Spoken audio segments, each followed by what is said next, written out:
Hey everyone at Olivet. My name is Brandon. I'm Gabe. Yeah, and we're the Hirths, and we are serving currently in Chiang Mai, Thailand, but really we're going kind of all over Asia when COVID isn't a thing.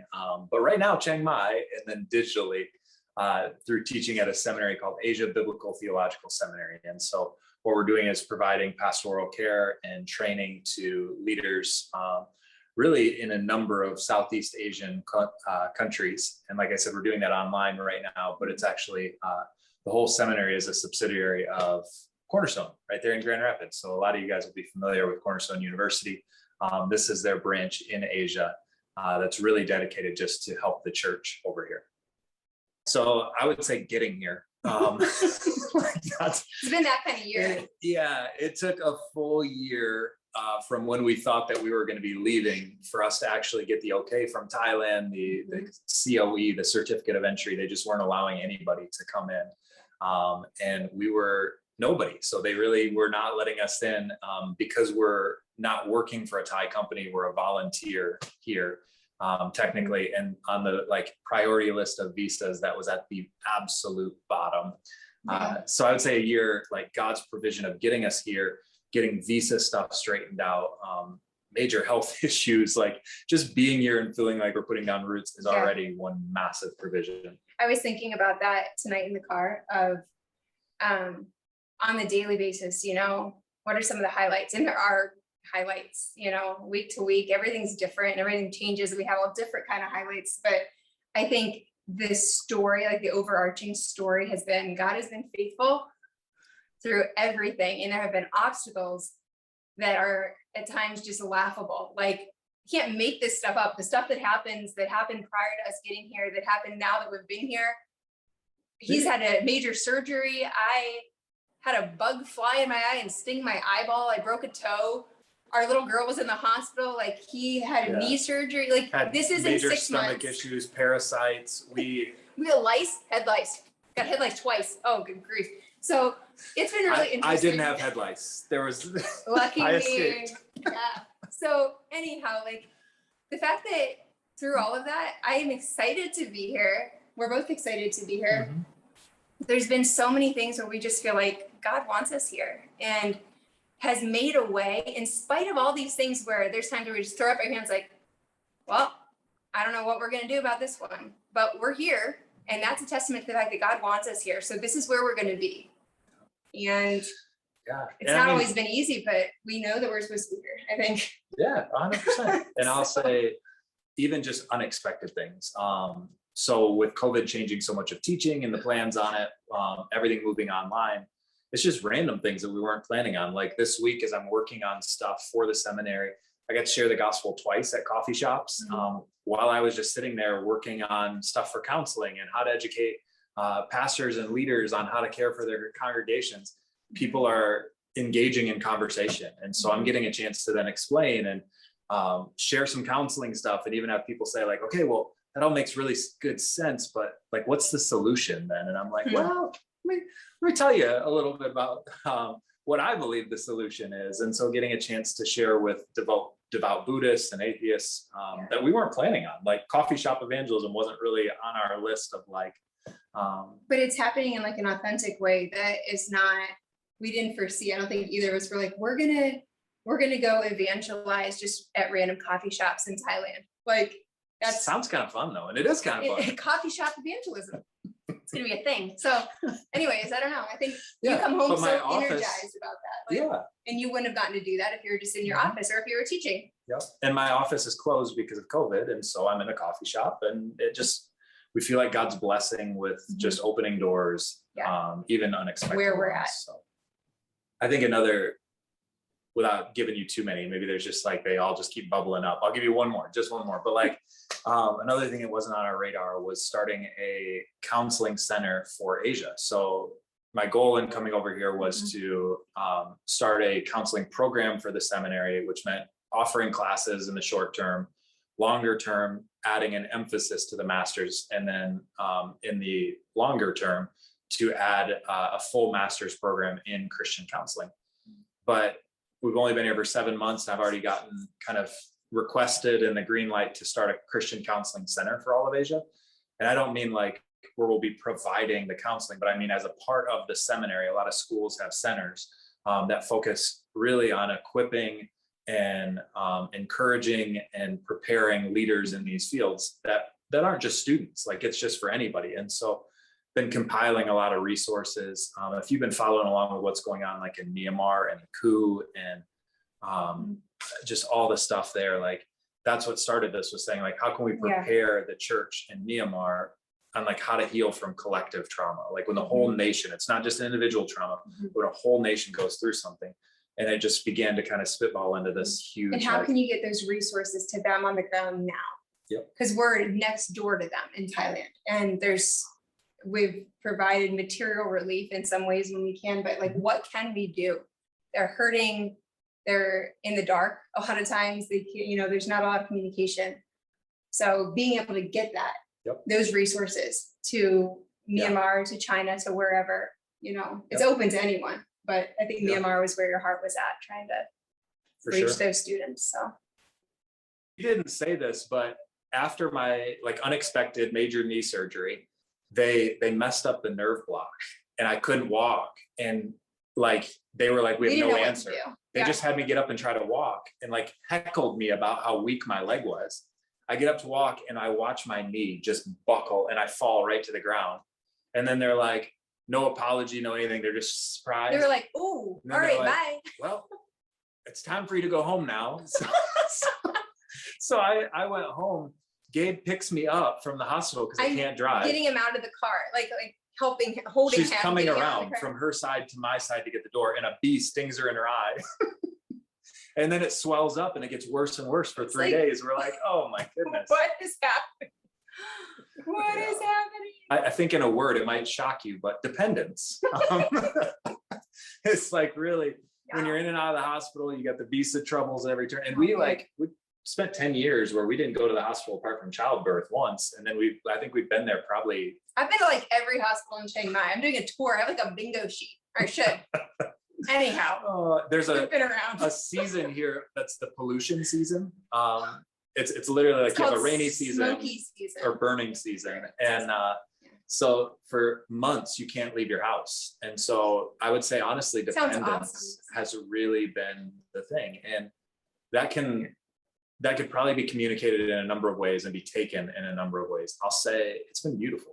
Like it really has.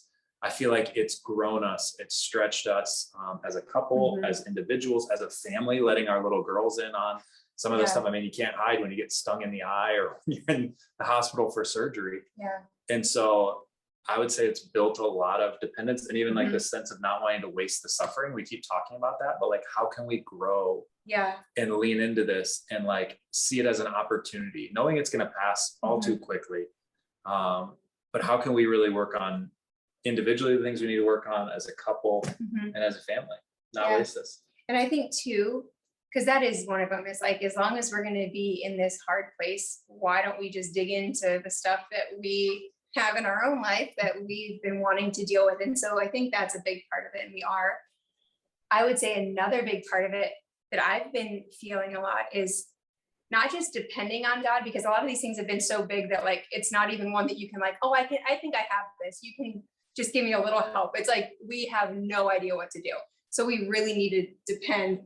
But I think sometimes you can get really bogged down and like kind of bitter of like, really? Again? Come on. Like stuff keeps happening and crazy stuff.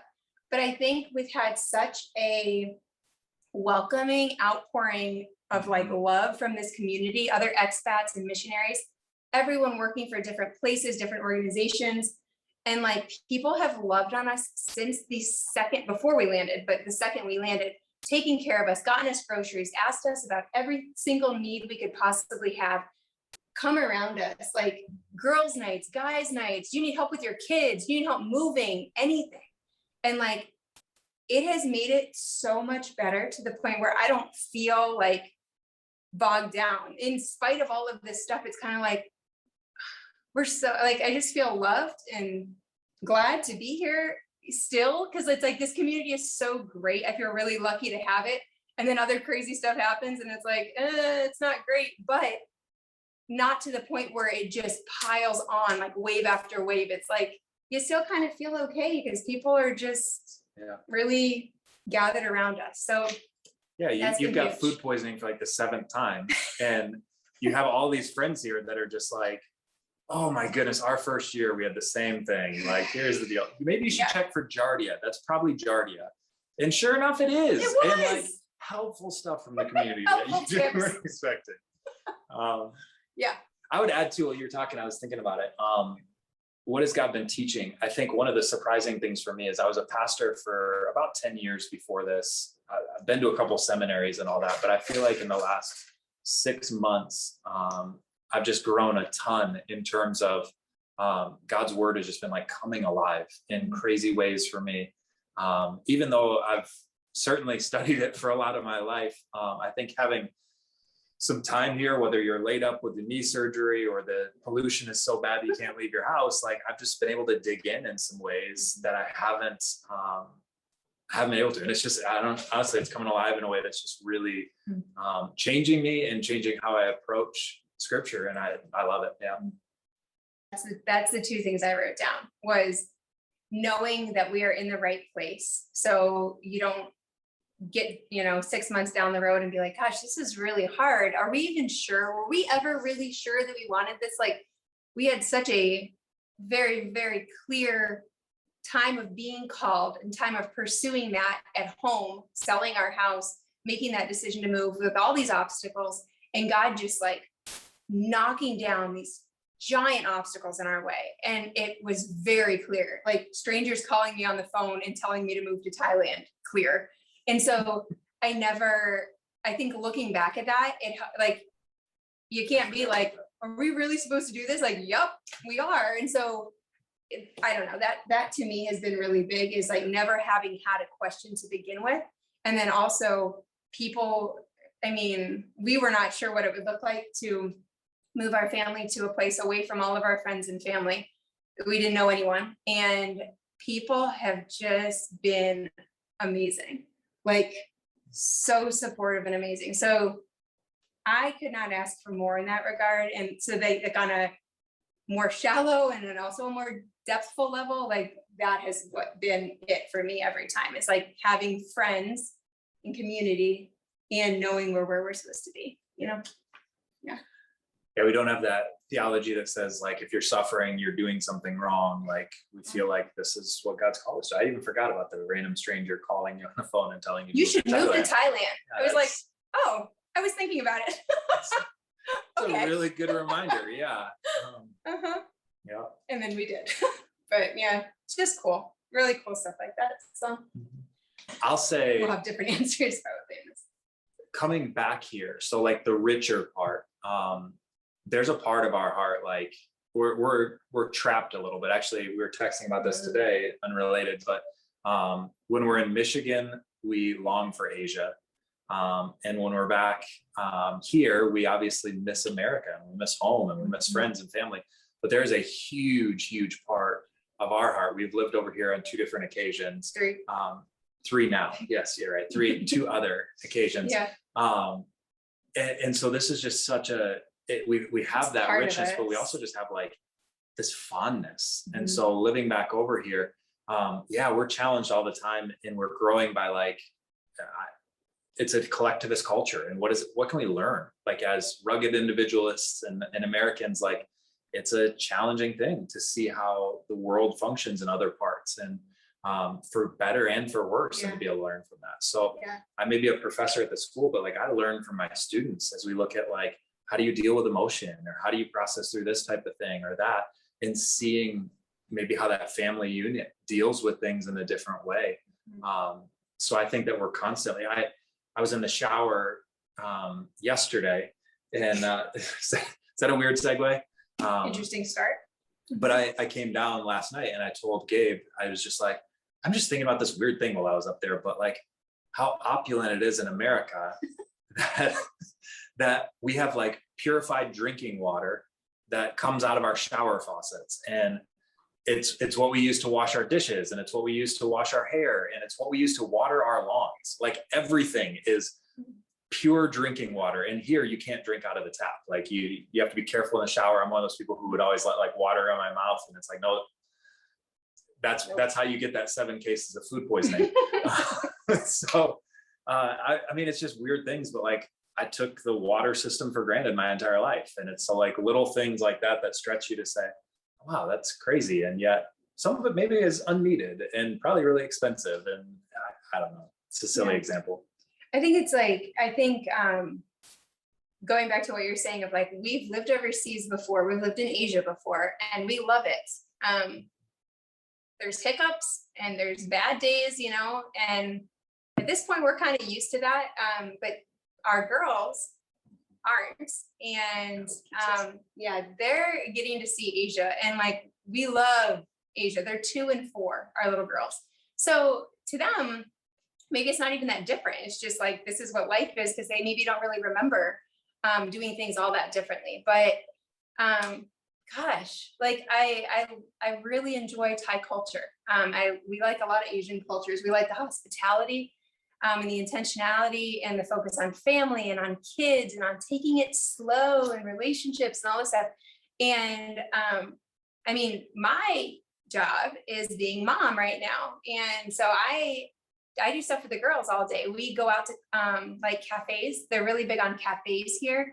And they are like crazy cafes, like kid structures and fun stuff for kids. Every cafe has, even if it's like a mom and pop shop, they have like a rocking horse in the corner and like an activity mat and a dollhouse. Like, and it's just something that they bought to entertain kids. But well, let's talk about the bigger places have like 4-story tree houses and like rope bridges connecting them, and like these elaborate feed ostriches by hand. Ostriches and deer and goats and everything. Trampolines.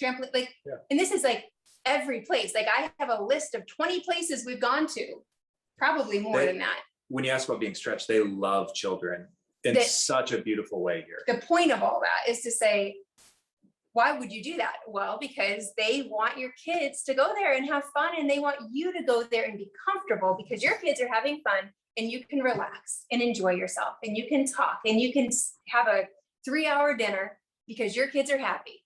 And that's what it's all about, is like this long meal, this relationship building thing. And so like the girls and I will often go to cafes and do that. And it's like all the workers there and all the other Thai people there. Hi, how are you? Oh, look at your kid. Da, da, da. Like, just very focused on kids. And I love it. I love that.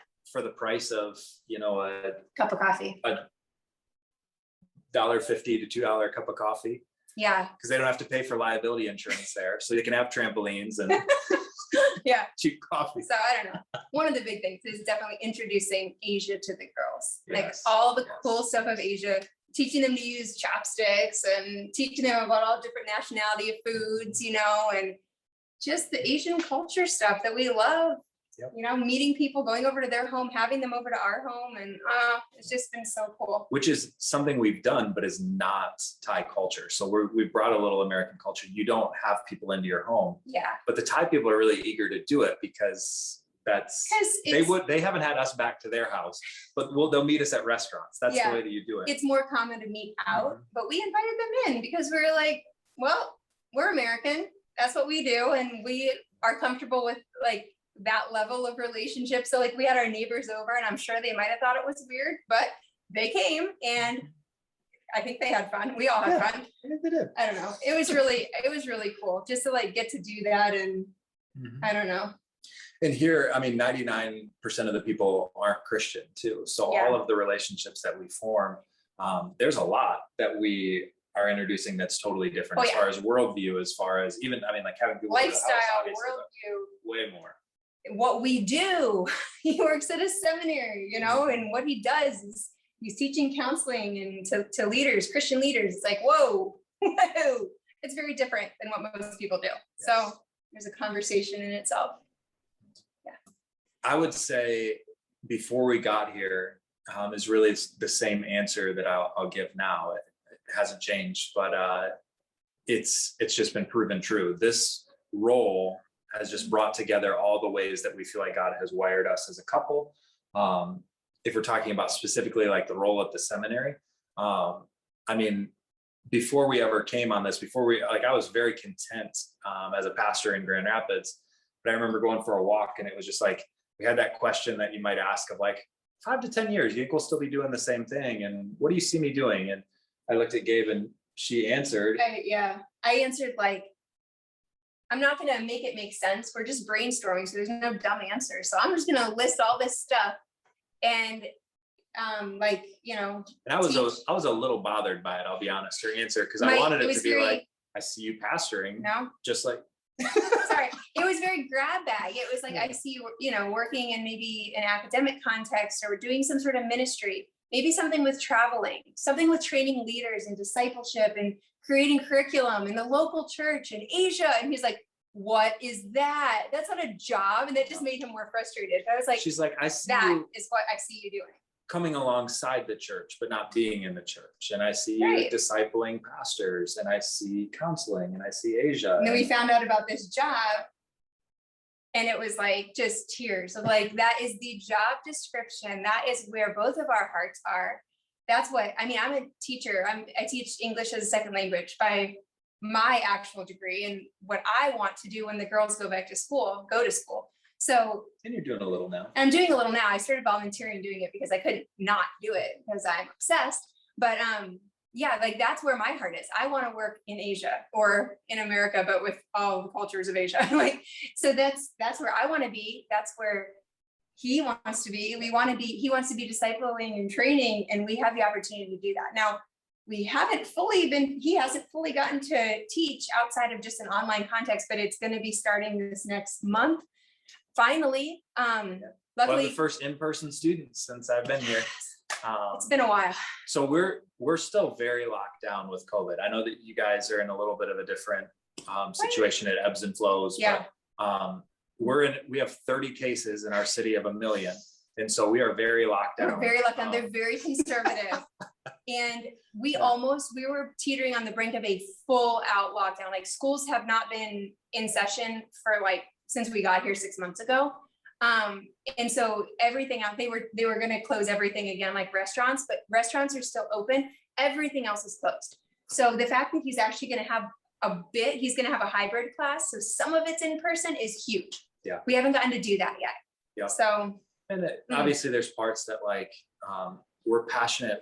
We've traveled around Asia a lot from when we were here before. And so we've gotten a little bit of understanding of some of these different countries and the people, and we fell in love with the people in some of these different places. Yeah. And so we're eager when the borders open up to be able to go in where we have campuses, but I can't teach at them right now. Yeah. I can't get into Myanmar for a number of reasons, but I mean, even like other ones like Cambodia. It will be to go there for intervals. Yeah. So we're so excited for that when that does happen, but God's been like, here, do this for now. Here, do this for now. Here, go to coffee shops and meet people and, talk about the gospel. While you teach online, you wouldn't be able to do that. So to answer your question, it's the same answer if it's a trailhead for me. It's where all these different trails in my life, streams are just coming together. And so I feel very much like in the sweet spot. Yeah.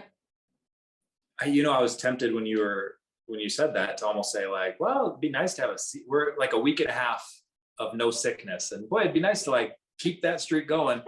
But yes, honestly, I'll say it would. It's been a season that we wouldn't want to repeat as far as those kind of things, but honestly, I wouldn't trade it. And so as soon as I was starting to like make a joke about that in my mind, I was like, no, honestly, like that we'd continue to persevere. I was going to say to continue to feel bound to God.